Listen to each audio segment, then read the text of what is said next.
Hi friends, welcome to our channel. ఈరోజు దోసకాయ పప్పు చేశాను నేను. అయితే దాంట్లోకి ఏబిసిడీలు వడియాలు ఉన్నాయి కదా, వేయించుకుంటున్నాను. ఈ వేయించుకున్న వడియాలు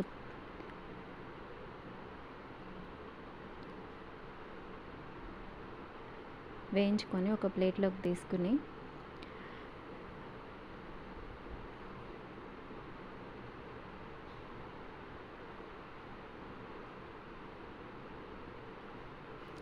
ఇప్పుడు ప్లేట్లో వేడి వేడి అన్నము, పప్పు, నెయ్యి, వడియాలు ఇలా పెట్టుకొని తింటే ఎంత బాగుంటుంది ఫ్రెండ్స్.